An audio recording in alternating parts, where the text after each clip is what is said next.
Assalamualaikum warahmatullahi wabarakatuh. Ila hadiniyah wa ala kulli niyatin salihah wa ila hadrati nabina Muhammadin sallallahu alaihi wasallam wa ila hadrati jamil awliya wal alimin wa syahada salihin summa nasan hasa ila hadrati jamil abaina wa aimatul ba'am syutin Syekh Birabani wal Arif Samsul Qadir Al-Jilani Syekh Hasan Sadili Syarifidayatullah Nujati Syekh Ahmad Tijani Syekh Ahmad Rifai Syekh Ahmad Badawi Syekh Dasuki wa Syekh Badark Sunan Padang Al-Fatihah. A'udzu billahi minasyaitonir rajim. Bismillahirrahmanirrahim. Alhamdulillahirabbil alamin arrahmanir rahim maliki yaumiddin. Iyyaka na'budu wa iyyaka nasta'in shiratal mustaqim shiratal ladzina an'amta 'alaihim ghairil maghdubi 'alaihim waladdallin. Summa nawsan hasaila hadrati Syekh Salim bin Sumir Al-Hadrami summa nawsan hasaila hadrati Sayyid Umar Sayyid Ahmad bin Umar Asy-Syatiri wa nawsan hasaila hadrati Syekh Muhammad Nawawi Al-Jawi usulihim wa furu'ihim wa man nasaba ilaihim summa nawsan hasaila hadrati Jamil marhum fi hadhil qaryah wa jami' marhum fi jami'i man hadara fi hadhil majlis wa jamil marhum fi man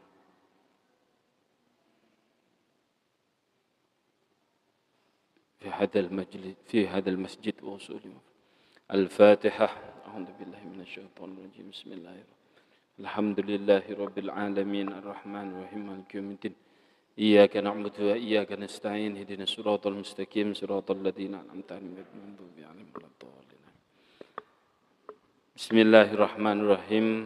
Alhamdulillah kita masih bisa diberikan keistiqomahan oleh Allah Subhanahu wa taala untuk belajar bersama tentang bagaimana ilmu-ilmu syariat yang telah Nabi Muhammad sampaikan kepada kita bersama. Pada malam hari ini pertemuan yang kelima insyaallah. Yang kelima kita akan masuk kepada bab faslun an-niyatu qasdus syai'. Kalau yang di kitab hijau di halaman 4. Di halaman 4 di bawah itu ada faslun an-niyatu qasdus syai' muqtarinan bi fi'lihi. Kemarin Bapak Ibu sudah membahas tentang mungkin Gus Hasan sepertinya. Itu sudah membahas tentang furudul wudu itu ada 6. Yang pertama adalah niat. Niat itu bagaimana? Nah, dijelaskan di sini oleh Syekh Salim bin Sumir Al-Hadrami, pengarangnya kitab Safinah. Beliau mengatakan niat itu adalah an-niyatu qasdus syai'i muqtarinan bi fi'lihi. Niat itu adalah memiliki unsur kesengajaan melakukan sesuatu yang bersamaan dengan pekerjaannya. Itu niat. Niat itu memiliki unsur kesengajaan, menyengaja melakukan sesuatu yang bersamaan dengan ibadah itu sendiri. Itu adalah niat. Dan prakteknya ketika di dalam masalah sholat, ketika kita mengucapkan lafadz Allahu Akbar, hati kita itu mengucapkan usolli fardhu maghribi makmuman atau imaman lillahi ta'ala. Usolli fardhul maghribi makmuman atau imaman lillahi ta'ala. Jadi ketika kita mengucapkan Allah itu baru usolli fardhul maghribi makmuman lillahi ta'ala di dalam hati. Hu akbar. Kalau niat yang tarafnya itu taraf yang mungkin derajatnya atau tingkatannya yang tinggi, itu menyamakan mulut mengucapkan hamzahnya lafadz Allah, di dalam hati itu mengucapkan hamzahnya lafadz usolli. Jadi mulut bilangnya A, hati itu bilangnya U. Tapi ini justru akan sangat sulit bagi kita. Cuman pengertian niat seperti itu dulu. Pokoknya pertama kali kita di dalam sholat itu adalah takbir, maka ketika dalam proses takbir itu, berarti takbirnya belum selesai, maka proses dalam takbir itu, niat di dalam hati itu sudah dibaca. Itu adalah yang dimaksud niat yang di dalam ibadah. Kemudian wa mahalluha al-qalbu, tempatnya ada di dalam hati. Wa talaffudzu biha sunnatun, melafatkan itu hukumnya sunnah.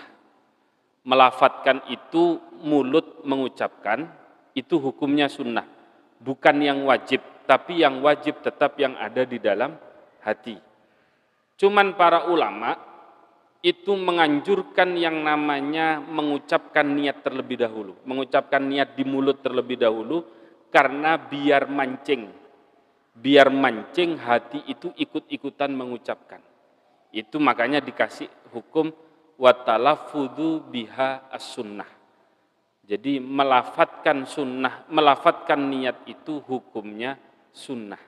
Karena sunnah, maka apa yang kita ucapkan ketika mau melakukan ibadah itu pada dasarnya tidak menggugurkan kewajiban niat di dalam ibadah. Jadi mengucapkan dengan mulut itu hanya sekedar pemancing biar hati itu bisa mengucapkan juga. Nanti baru kita akan membahas tentang niatnya secara dalam seperti apa. Kemudian jika praktek niat di dalam wudu itu bagaimana? Wa waqtuha inda ghusli awwali juz'in minal wajhi. Waktunya niat di dalam wudu, ini yang di dalam wudu.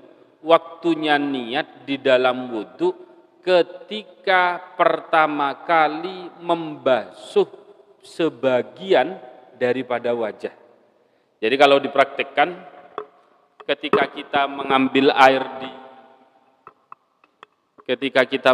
air di kran, masih ditaruh di tangan, itu belum boleh niat. Baru boleh niat itu ketika sudah nempel begini. Ketika sudah nempel baru nawaitul, hati itu mengucapkan nawaitul nawaitul wudu'a li raf'il hadasil asghari fardhon lillahi ta'ala. Jadi baru nawaitul wudu'anya itu ketika air yang kita tangkap tadi itu, yang kita wadahi di tangan, ketika sudah mulai menempel di bagian wajah. Itu baru boleh mulai niat. Lah untuk at-talaffudz biha sunnatun, mengucapkan niat dengan lafaz itu ketika nadain itu apa ya? Bahasa Madura nadain apa bahasa Indonesia ketika mewadahi air di tangan, nah itu kita nawaitul wudu'a li raf'il hadasil asghari fardhon lillahi ta'ala, baru ditempelkan kepada wajah, hati itu nawaitul wudu'a li raf'il hadasil asghari fardhon lillahi ta'ala. Itu ketika dipraktekkan di dalam wudu. Kalau dipraktekkan di dalam sholat seperti tadi, mulut mengucapkan Allahu Akbar, hati mengucapkan usolli fardhol maghribi makmuman atau imaman lillahi ta'ala. Jika dipraktekkan di dalam masalah mandi, maka ketika air pertama kali menyirami tubuh kita. Jadi pertama kali atau shower atau air di gayung, sampean ambil pertama kali di air itu menyentuh ke kepala kita, baru itu nawaitul ghusla. Itu baru kalau mandi. Tetapi kalau wudu baru pertama kali menyentuh, kalau sholat pertama kali bersamaan dengan mengucapkan Allahu Akbar, hati mengucapkan usolli fardhal maghribi lillahi ta'ala. Wat tartibu alla yuqaddama utwun ala utwin. Redaksi lain ada yang utwan ala utwin. Wat tartibu yang dinamakan tertib kemarin itu furudul wudu sittatun. Mulai dari niat, membasuh wajah, membasuh tangan, mengusap sebagian kepala, kemudian membasuh kaki, dan tartib. Yang dinamakan tartib itu urut-urut. yo niat terlebih dahulu, kemudian membasuh wajah ini bersamaan, kemudian baru membasuh tangan, baru mengusap kepala, baru membasuh kaki. Jangan dibolak-balik. Jangan kaki dulu, baru wajah, baru mengusap kepala, baru dibasuh tangan. Jangan seperti itu. Itu yang dimaksud dengan tertib. Alla yuqaddama utwun ala utwin. Tidak mendahulukan anggota yang belakang dan mengakhirkan anggota yang depan. Itu adalah tartib. Di dalam wudu, niat itu yang kita ketahui dan yang kita pelajari itu kan cukup panjang. Nawaitul wudu'a li raf'il hadasil asghari lillahi ta'ala. Bagaimana, apakah niat itu harus terbaca itu semuanya? Tidak. Niat itu ada tingkatan-tingkatannya. Tingkatan yang paling rendah adalah cuman nawaitul wudu'a, titik, wis sudah. Jadi pertama kali ngambil air, baru diletakkan di kepala, baru diletakkan di wajah, langsung hati cuman nawaitul wudu'a, itu sudah cukup. Mau paket komplit sampai di raf'il hadasil asghari lillahi ta'ala, monggo-monggo saja. Tidak membatalkan terhadap wudu. Kenapa kok cukup nawaitul wudu'a? Karena orang wudu itu pasti li raf'il hadas. Pasti untuk menghilangkan hadas kecil. Itu sudah pasti. Bagaimana kiranya, bagaimana ketika tadi sholat maghrib panjenengan wudu, kemudian adzan sholat isya belum batal, tetapi sampean pingin wudu lagi. Istilahnya wudu tajdid, memperbarui wudu. Ya, wudu yang pertama belum batal, kemudian dia wudu lagi untuk melaksanakan ibadah. Jadi wudu yang kedua bagaimana? Niatnya seperti apa? Cukup niat seperti tadi yang saya ajarkan. Cukup nawaitul wudu atau tidak usah ditambahi li raf'il hadasil asghar. Kalau ditambahi bagaimana? Malah batal wudunya. Kenapa kok malah batal? Karena dia itu masih punya wudu, tetapi dan memiliki keinginan untuk berwudu lagi, berarti kan wudunya masih belum batal. Kok wudu yang kedua ini mengucapkan dengan membaca li raf'il hadasil asghar, maka seakan-akan mau menghilangkan wudu yang pertama, dan itu tidak diperbolehkan. Jadi sebagian ulama itu ada mengatakan itu akan mengarahkan terhadap terhadap merusak hukum wudu yang pertama. Ada ulama yang berpendapat seperti itu. Kemudian ada wudu itu niatnya, unsurnya itu untuk litabarrut. Litabarrut itu biar seger. Kayak duhur wudu, kemudian bekerja kembali, selama bekerja itu tidak melakukan sesuatu hal yang membatalkan wudu. Kentut tidak, ke kamar mandi juga tidak, bersentuhan dengan lain jenis juga tidak, tidur juga tidak. Asar sholat, dia pengen wudu lagi biar seger. Maka ya cukup dengan wudu yang pertama, menggunakan niat yang seperti tadi itu, nawaitul wudu, wis cukup. Kemudian kedudukan lillahi ta'ala itu banyak versi. Ada yang mengharuskan lillahi ta'ala itu harus ada. Kenapa seperti itu? Karena agar ibadah kita itu betul-betul murni karena Allah Subhanahu wa ta'ala. Ada yang mengatakan tidak usah. Kenapa kok tidak usah? Karena pada dasarnya ibadah itu memang harus karena Allah. Jadi mau melafatkan kata lillahi ta'ala monggo, tidak juga monggo. Jadi di dalam wudu itu yang pasti harus terucap adalah nawaitu sama al-wudu'a. Kalau di dalam sholat apa yang harus terucap? Yang harus terucap itu pertama usolli, niat sholat. Kemudian yang kedua mengucapkan fardu, usolli fardu. Yang ketiga adalah mengucapkan waktunya. Mau subuh, apa duhur, apa asar, apa maghrib, apa isya. Wis 3 itu saja yang harus diucapkan. Perihal permasalahan arba'a raka'atin mustaqbilal kiblati itu tidak diwajibkan. Ini kalau sholatnya sendirian loh ya, itu tidak diwajibkan. Sunnah saja. Lafadz makmuman itu diwajibkan bagi yang mau bermakmum. Kalau imam sholat 5 waktu, seperti tadi misalnya Ustadz Hafid ya, yang imam. Ustadz Hafid misalnya niatnya usolli fardal maghribi lillahi ta'ala, tanpa imaman lillahi ta'ala, sholatnya tetap sah. Karena sholat fardu itu tidak berjamaah itu tetap sah.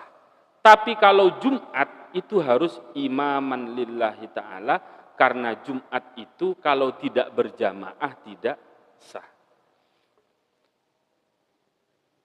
Lah bagaimana statusnya imam tadi itu, misalnya Ustadz Hafid itu tadi? Ustadz Hafid tidak akan mendapatkan pahala jamaahnya. Jadi pahala yang 27 rakaat itu, 27 pahala itu, beliau tidak akan mendapatkan itu karena memang tidak ada unsur niat untuk berjamaah. Tetapi panjenengan yang berada di barisan belakangnya imam, itu harus mengucapkan makmuman lillahi ta'ala. Karena kalau sampean ikut Ustadz Hafid, ikut imam, tetapi tidak mengucapkan makmuman lillahi ta'ala, maka sholat sampean juga dianggap tidak sah. Jadi itu perbedaan kedudukan antara imam sama makmum. Jadi kalau imam di sholat 5 waktu itu mengucapkan imaman itu sunnah, tetapi kalau di dalam sholat Jumat mengucapkan imaman lillahi ta'ala itu wajib. Kemudian makmum itu di semua sholat yang bersifatnya berjamaah itu harus mengucapkan, wajib hukumnya mengucapkan makmuman lillahi ta'ala. Itu hanya sekedar kedudukan-kedudukan. Kemudian niat itu kan penjelasan para ulama adalah harus diucapkan di dalam hati. Bagaimana bagi kita yang sulit? Sulit misalnya orang awam, orang yang baru belajar agama, kayak misalnya mungkin ada orang saudara kita kemudian masuk Islam, itu tidak bisa langsung dipaksakan harus niat di dalam hati. Lawang niat usollinya saja masih mau menghafalkan, kok langsung disuruh mengucapkan di dalam hati, itu sangat sulit. Atau saudara-saudara kita yang sesama muslim, yang mungkin belum belajar agama secara baik, secara penuh, itu juga mau dipaksakan langsung niat di dalam hati juga tidak bisa. Maka bagaimana orang yang seperti ini menyikapinya? Imam Ghazali itu berpendapat orang yang awam seperti itu niatnya cukup talafut saja, cukup mengucapkan niat ibadah tadi itu dengan mulut tanpa harus mengucapkannya di dalam hati. Jadi misalnya wudu, sambil lalu wudu nawaitul wudu'ah, tapi mengucapkannya dengan mulut itu tidak apa-apa. Karena memang sangat sulit, misalnya sangat sulit, tidak bisa betul untuk mengucapkan niat di dalam hati. Tetapi ucapan ini jangan ada jeda. Misalnya sholat, kalau sholat kan tidak mungkin kita mengucapkan Allah usolli fardahu, kan sulit mau mengucapkan Allahu Akbar, tapi mulut harus mengucapkan niat. Maka kan niatnya sebelumnya sholat. Usolli fardonya itu kan sebelumnya sholat. Maka bagaimana ketika seperti itu? Ketika sudah makmuman lillahi ta'ala, itu sudah harus langsung Allahu Akbar. Tidak boleh dibuat jeda waktu lagi. Bukan makmuman lillahi ta'ala, masih kiru-keruan dan seterusnya, itu tidak boleh sudah. Maka dia harus mengulangi niat itu lagi dari awal. Ini tingkatannya adalah bagi orang yang memang tidak tahu ilmu agama belas. Tidak tahu ilmu agama sama sekali, memang tidak ada dasar-dasarnya tentang ilmu agama Islam, maka nanti dilarikan niatnya nanti ke sini. Lah bagi kita yang sudah belajar, mungkin panjenengan ini juga sudah memiliki dasar-dasar di kala waktu masih kecil, sudah belajar mungkin di TPQ atau dan seterusnya, kita masuk pada kategori yang harus mengucapkan niat itu di dalam hati, bukan di mulut.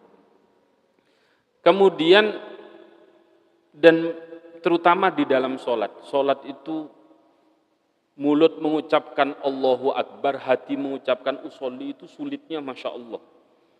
Sulitnya Masya Allah. Akhirnya para ulama itu memberikan hukum maksimal di dalam membaca panjangnya lafaz Allah. Allah, hati itu kan usolli fardhu duhri makmuman lillahi ta'ala hu akbar. Diberikan batas maksimal itu sampai 6 alif 12 harokat. 6 alif 12 harokat. Berarti kalau 12 harokat itu 12 hitungan jari. Allahu Akbar. Itu kan sudah cukup lah untuk usolli fardhu duhri makmuman lillahi ta'ala di dalam hati, itu sudah sangat cukup. Apakah niat itu tadi harus sampai selesai ibadah? Tidak harus selesai. Maksudnya tidak harus selesai itu bagaimana? Sampean nawaitul wudu'a liraf'il hadasil asghari lillahi ta'ala, itu di dalam basuhan yang pertama selesai, sampean lillahi ta'ala juga selesai, itu sudah cukup. Tidak usah niat terus, basuh tangan niat lagi, mengusap kepala niat lagi, membasuh kaki niat lagi, itu tidak usah. Cukup di kala itu saja. Begitu juga di dalam takbir, apakah niat tadi itu lillahi ta'ala itu tadi harus bersamaan dengan roknya lafaz akbar? Itu juga tidak harus. Sampean membaca Allah panjang 12 harokat, terus sampean niatnya sudah selesai lillahi ta'ala, terus sampean mulutnya mengucapkan hu akbar, itu juga sudah dianggap cukup. Jadi tidak dianggap berat. Cuman yang menjadi sebuah titik adalah niat itu harus yang wajib adalah diucapkan di dalam hati, sedangkan mulut itu hanyalah pembantu agar hati ini mudah untuk mengucapkan. Dikatakan itu wa ala sunnati talaffudzi bil manwi liyusa'idal lisan al-qalba, hanya sebatas membantu untuk hati mudah mengucapkan dengan cara dibantu lisan itu membantu mengucapkannya. Itu tentang yang seputar niat yang bisa saya sampaikan, dan niat ini adalah betul-betul menjadi penentu ibadah kita itu hukumnya bagaimana, kehidupan kita itu hukumnya bagaimana, transaksi kehidupan kita itu seperti apa, itu semuanya tergantung di dalam niat. Niatnya salah, ibadah yang awalnya boleh bisa jadi tidak boleh. Niatnya tepat, sesuatu hal yang tidak boleh bisa saja menjadi boleh. Seperti contoh, perjalanan kita ke Surabaya itu qashar sholat itu sudah boleh. Duhur 4 rakaat dilakukan qashar menjadi 2 rakaat itu sudah boleh. Asal niatnya benar. Niatnya benar itu ada niat mubah, ada niat wajib, ada niat haram. Niat wajib itu ketika kita misalnya ke Surabaya tujuannya silaturahim. Itu wajib, karena silaturahim itu wajib kita sambung. Maka melakukan qashar sholat itu boleh. Yang kedua niat mubah. Apa niat mubah? Misalnya kita ke Surabaya ziarah ke makam Sunan Ampel. Itu sunnah. Bukan hal yang wajib kan, itu sunnah. Maka itu adalah sebuah perjalanan yang sunnah. Maka melakukan qashar sholat itu menjadi boleh. Tetapi kalau kita ke Surabaya itu niatnya adalah maksiat, misal ke Surabaya niatnya mau ke diskotik. Nah, ini kan sudah lain niatnya sudah. Maka melakukan qashar sholat itu tidak boleh. Ke Surabaya niatnya mau begal, itu juga sudah tidak boleh. Jadi niat usolli qashar itu sudah tidak diperbolehkan lagi. Itu niat. Di dalam sholat akhirnya seperti itu. Kemudian orang itu boleh tidak puasa kalau sudah melakukan perjalanan bolehnya qashar sholat. Itu niat itu juga mempengaruhi. Jika niat ke Surabaya tadi seperti yang pertama dan yang kedua, itu tidak apa-apa. Tapi ketika ke Surabaya niatnya untuk unsur maksiat, maka melakukan hukum tidak puasa dengan cara mengambil rukhsah, bukan memang tak niatan tak puasa, itu lain lagi memang tak biasa pasah mun itu. Ini awalnya memang tidak puasa karena untuk mengambil kemudahan daripada Allah, maka itu juga sudah tidak diperbolehkan. Ada niatan yang atau kondisi yang tadinya tidak boleh menjadi boleh. Semisal sampean itu melakukan perjalanan wisata, backpacker tapi tidak ikut-ikutan travel atau agen apapun. Jalan-jalan ke Mesir di tengah gurun pasir. Sampean memperkirakan saya nanti di gurun pasir itu akan berkemah 2 hari dan saya membutuhkan air galon dan stok makan sekian. Ternyata baru 1 hari air galon yang sampean siapkan habis. Stok makan yang sampean sediakan juga habis. Kemudian di hari yang kedua akhirnya tidak ada stok makan yang untuk dimakan. Karena di gurun pasir tidak ada apa-apa. Tidak ada yang bisa dimakan. Kemudian mau ke kota untuk beli bekal, jauhnya luar biasa. Perut sudah dalam kondisi sangat lapar. Sampean tahu kekuatan kita itu kan kita sendiri, orang lain tidak tahu. Sampean tahu ini nanti kalau saya jalan kaki ke kota, maka nanti saya ini pasti mati di pertengahan jalan karena perjalanannya sangat jauh dan sampean sudah lapar, sangat lapar. Tiba-tiba ada bangkai, maka itu boleh dimakan dengan catatan sebatas cukup memberikan kekuatan kepada kita. Misalnya bangkainya ayam, ketika kita makan pahanya itu sudah cukup mengantarkan kita ke kota, maka kita makannya cuma pahanya saja, tidak boleh lebih. Kalau lebih itu sudah haram. Tapi kalau makan pahanya saja itu halal, karena memang untuk bahan, untuk tenaga menuju sampai ke kota. Kalau di hutan kan sumber banyak kan. Maksudnya sumber itu banyak, ada daun-daunan yang bisa kita makan. Tidak mungkinlah kita akan memakan bangkai itu, tidak mungkin kayaknya kalau di hutan. Karena daun-daunan juga banyak, kemungkinan air juga melimpah, dan seterusnya. Mungkin kondisi yang lainnya kayak orang daki yang memang tidak ada air, tidak ada tanaman yang dan seterusnya, itu lain hal yang lagi. Itu yang menentukan semuanya adalah niat. Sehingga kita betul-betul kita tata betul niat ini, karena dengan niat ini adalah menentukan ibadah kita ditentukan oleh niat, pahala kita juga ditentukan oleh niat. Nggih, mungkin itu saja yang bisa saya sampaikan kepada kajian pada malam hari ini. Mungkin selebihnya nanti dipasrahkan atau dipimpin oleh pengurus masjid. Baik, terima kasih. Monggo bagi jamaah yang ingin bertanya dipersilakan mengenai niat. Monggo kalau di luar ini ya monggo, atau mengenai wudhu, mengenai sholat monggo dipersilakan.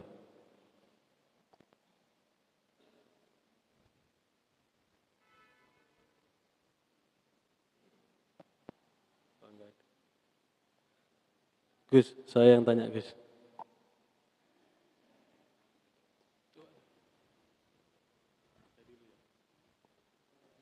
Izin bertanya Gus, saya dulu nggak ya.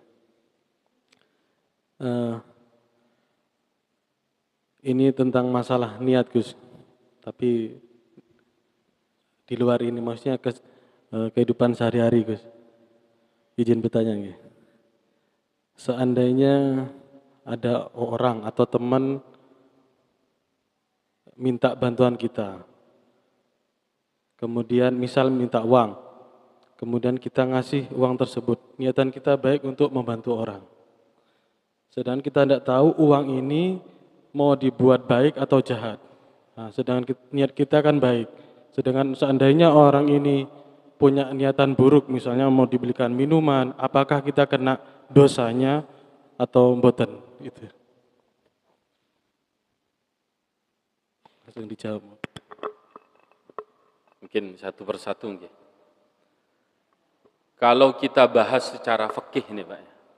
Kalau kita membahas secara fikih, kita memang perlu mengetahui uang ini akan digunakan untuk apa.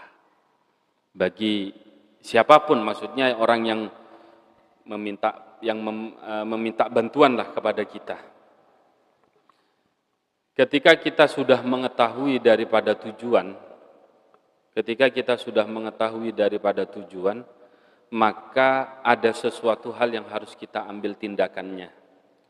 Misal ada orang itu niat meminta atau meminjam uang kepada kita, tujuannya itu untuk mabuk misalnya, atau untuk masang slot misalnya begitu ya, atau yang lainnya, maka tapi kita sudah tahu itu pasti akan dilarikan ke sana, kita sudah tahu, maka hukum bagi kita itu tidak diperbolehkan.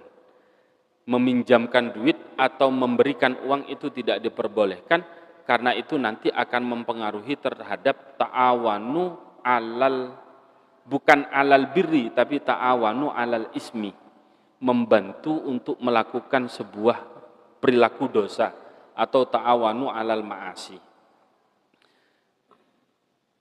Lah bagaimana yang bersifatnya remeng-remeng? Maksudnya kita tidak tahu ini. Mohon maaf saja, kan banyak orang-orang itu yang bawa map itu ya biasanya.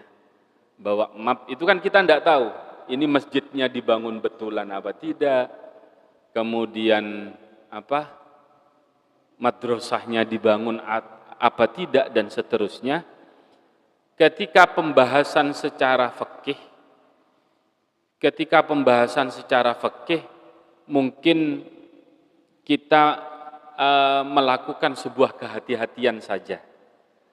Daripada kita menyumbang ternyata digunakan untuk berbuat yang tidak baik, maka kita yang akan bermasalah. Tapi ini secara fikih ya.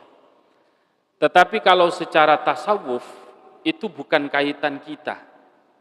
Kaitan kita itu adalah membantu orang. Perihal orang yang kita bantu itu ternyata menyalahkan haknya, itu sudah tanggung jawabnya dia dengan Allah Subhanahu wa ta'ala. Jadi panjenengan monggo mau ngambil yang mana tentang sikap fikih seperti itu dan tentang sikap tasawuf itu seperti itu. Jika hanya sekedar cerita, dulu Gus Dur itu almarhum Ki Haji Abdurrahman Wahid, ketika ada orang yang membawa proposal dan seterusnya tadi itu, ya langsung dikasih sama Gus Dur. Padahal ketika itu Gus Dur tidak punya uang, tapi minjem akhirnya. Dikasih sama Gus Dur. Ketika orang tadi itu pergi, ajudannya Gus Dur itu bilang, Gus, bukannya panjenengan sudah tahu kalau orang tadi itu menipu jenengan dan seterusnya. Iya, saya tahu. Tapi kan tugas saya itu membantu orang. Perihal dia itu ternyata betul-betul mau menipu saya, yaitu tugasnya dia dengan Allah nanti seperti apa. Itu pandangan tasawufnya nanti seperti itu. Cuman kita keseharian pandangan fikihnya seperti tadi, nanti itu ketika sudah tahu kalau ini digunakan untuk sesuatu hal yang tidak baik, maka nanti kita akan terbawa arus pada ta'awanu alal maksiat. Padahal yang perintahnya Allah ya ta'awanu alal birri wat taqwa. Seperti itu yang mungkin yang bisa saya sampaikan. Terima kasih Gus. Selanjutnya monggo.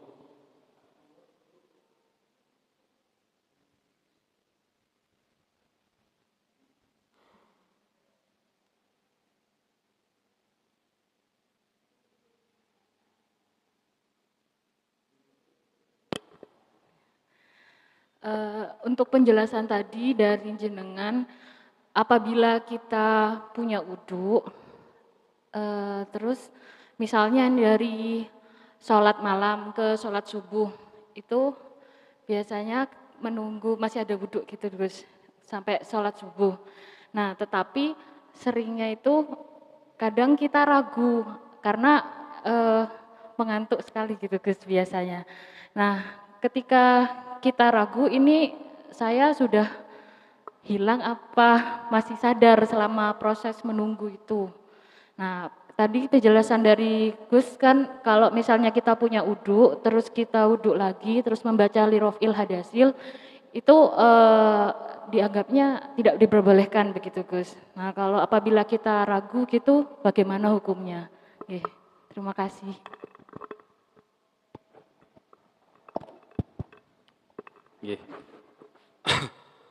Tentang bagaimana ketika kita itu tentang ragu atau tidak ya. Ada orang itu memang senang wudu. Dalam artian senang wudu itu ragu sedikit dia akan wudu.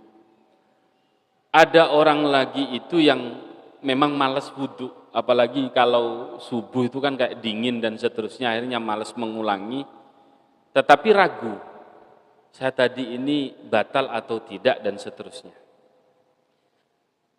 Untuk menyikapi yang seperti itu, apakah tadi saya ragu terhadap saya tadi ini tertidur atau tidak, atau lupa apakah saya tadi ini melakukan sesuatu hal yang membatalkan wudu atau tidak, itu ada sebuah pendapat ulama, ada sebuah kaidah fikih di mana manusia itu diciptakan itu dalam kondisi yang suci.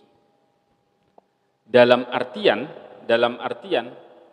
ketika kita itu ragu tadi itu melakukan sesuatu hal yang membatalkan wudu atau tidakkah, maka kita itu dianggap tetap memiliki wudu. Dianggap tetap memiliki wudu. Namun ketika keraguan itu masih tetap ada, dan biar kita itu mengambil sebuah keyakinan, akhirnya kita melakukan sebuah wudu, maka bagaimana niat wudunya?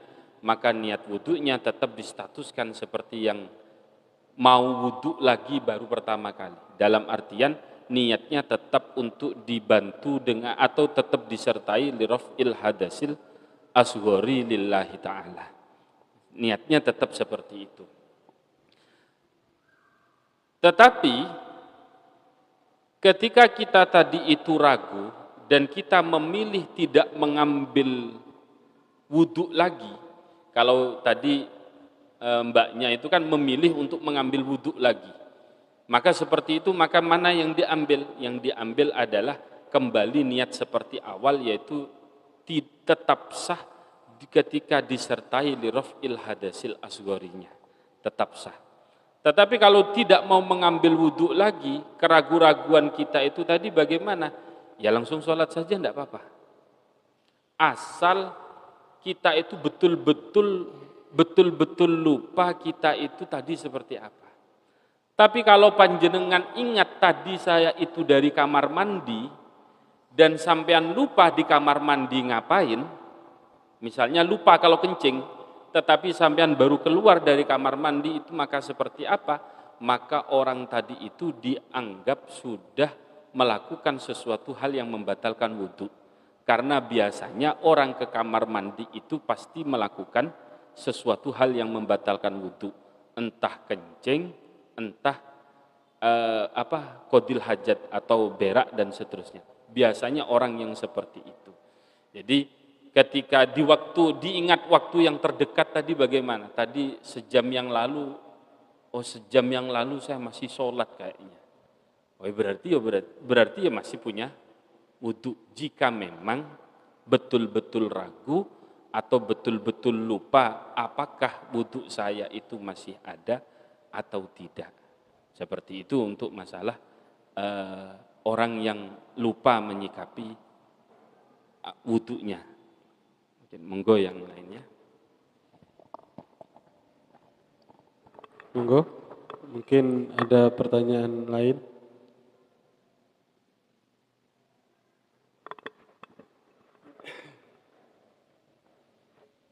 Monggo. Baik, jika tidak ada, monggo Gus Hadi untuk menutup dengan doa. Jika memang tidak ada lagi, semoga mari kita bersama-sama berdoa kepada Allah dengan pembacaan Al-Fatihah. Berharap kita semoga selalu diberikan keistiqomahan di dalam belajar, karena bagaimana belajar ilmu fikih itu adalah sesuatu hal yang harus kita pelajari karena memang berkaitan dengan kehidupan kita sehari-hari. Kemudian semoga kita selalu diberikan pertolongan oleh Allah Subhanahu wa taala, diberikan kesemangatan untuk tetap belajar kepada ilmu-ilmunya Allah Subhanahu wa taala dan diberikan kemudahan di dalam menghadapi semua hal perjalanan kehidupan kita.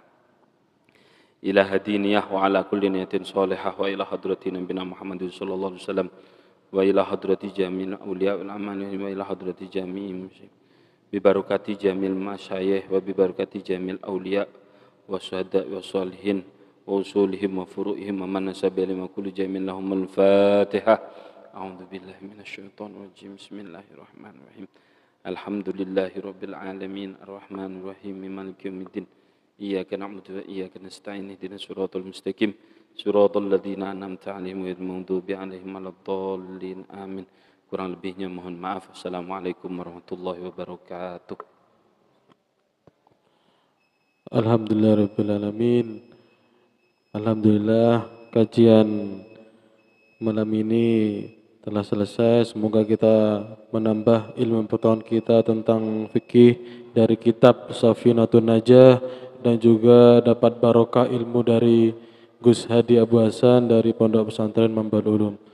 Terima kasih atas kehadirannya dan sampai ketemu di kajian minggu depan malam Rabu. Wabillahi taufiq wal hidayah wa ridha wal inayah. Wassalamualaikum warahmatullahi wabarakatuh.